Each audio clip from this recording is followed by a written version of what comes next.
caretaker of the Grandview Estate, a sense of anticipation mixed with a touch of dread settled over me like a shroud. I had heard the murmurs in town, tales that turned the blood cold and could make the staunchest skeptic falter. But there I was, a 27-year-old with more curiosity than fear, stepping over the threshold of a house that was said to be troubled by more than just disrepair. Grandview Estate had stood stoically for over a century, its windows like watchful eyes and its timbers groaning with secrets. By day, it was simply an architectural relic, a testament to bygone grandeur. But as dusk fell and shadows crept over its facade, a transformation occurred. Whispers in the walls, the faint scent of lilacs where no flowers grew, and an ever-present chill that seemed to emanate from the very heart of the house. They said it was Miss Grandview, the last of her name, who wandered these halls. Once the jewel of society, she became a recluse, shrouded in sorrow after a mysterious illness claimed her family one by one. Her grief was said to be so potent, so all-consuming, that it anchored her spirit to this world long after her heart had ceased its mournful beat. As I settled into my role, I kept a watchful eye and an open mind. What I didn't expect was the sense of being watched in return, of being weighed and measured by an unseen force. I was to discover that the Grandview Estate was not just a home, but a threshold between the living and the dead, and I was to be its keeper. The first few weeks at Grandview Estate passed with little more than the occasional creak and groan of the old structure settling in the night.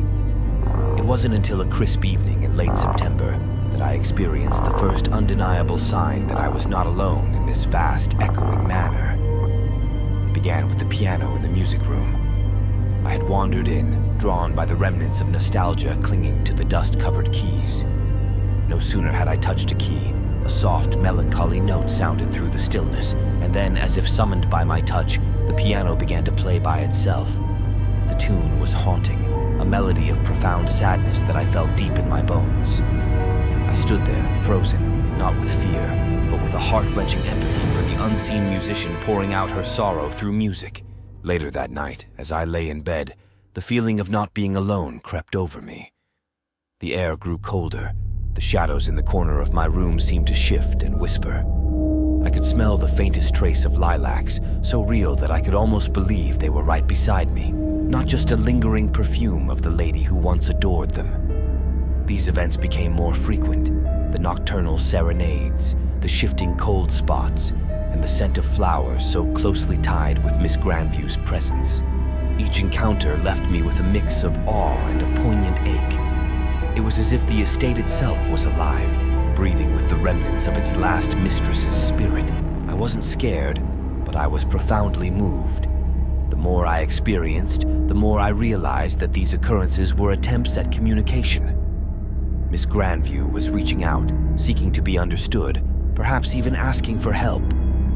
I resolved to listen, to observe, and maybe in doing so I would uncover the truth behind the sorrow that held her here. As October unfurled its autumnal colors, I delved deeper into the annals of the Grandview family, particularly the life of Miss Grandview. The estate's dusty library held many of her diaries and letters, each word a piece to the puzzle of her tragedy. The illness that had ravaged her family was merciless, leaving her to wander the lonely halls of her once joyful home.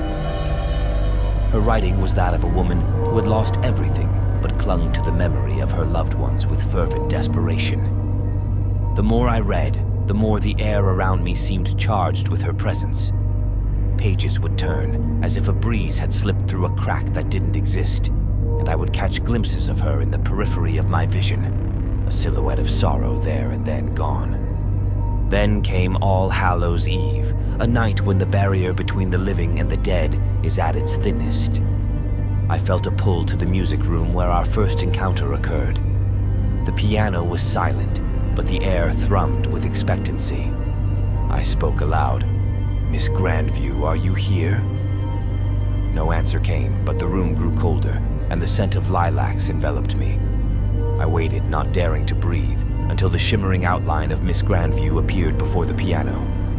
Her form was ethereal, a wraith bound by the invisible chains of her past. Her eyes met mine, and in them I saw an abyss of pain and loneliness. "What keeps you here?" I asked gently, my voice a mere whisper in the charged silence. She moved, a languid, flowing motion, and touched the piano. The note that sounded was not just heard, but felt. It resonated within me, a siren's call that beckoned me to understand, to help.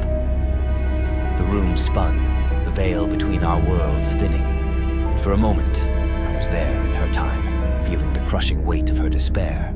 When the vision cleared, she was gone, but her plea had been as clear as if she'd spoken.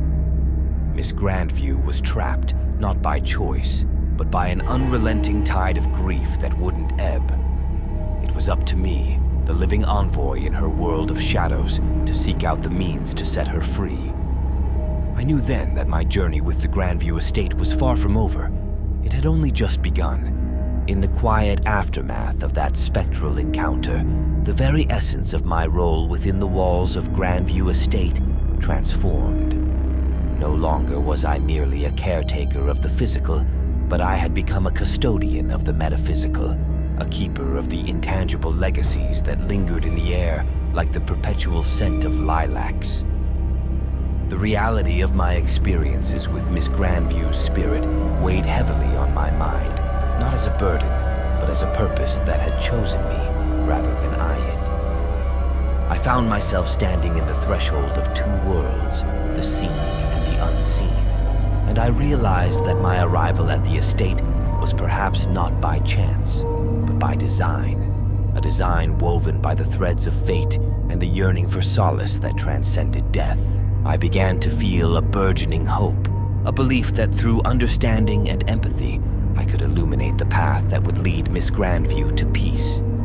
It would be a journey fraught with the unknown, but the connection forged between us in the music room that All Hallows Eve gave me the courage to pursue this quest. The Grandview Estate, with its grandeur and gloom, needed to be released from the shackles of its sorrowful past. And I, the once naive caretaker, had evolved into the bridge between light and shadow, life and afterlife, charged with the quest to heal the wounds of history. In the stillness that only the dead of night can afford, I made a silent vow to Miss Grandview and to myself. I would not rest until the specter of sorrow found her way home, until the whispers in the walls became but echoes of a pain long past, and the Grandview Estate could finally look forward to a future where it was remembered not for the ghosts that walked its halls, but for the peace that was restored to its age-old stones.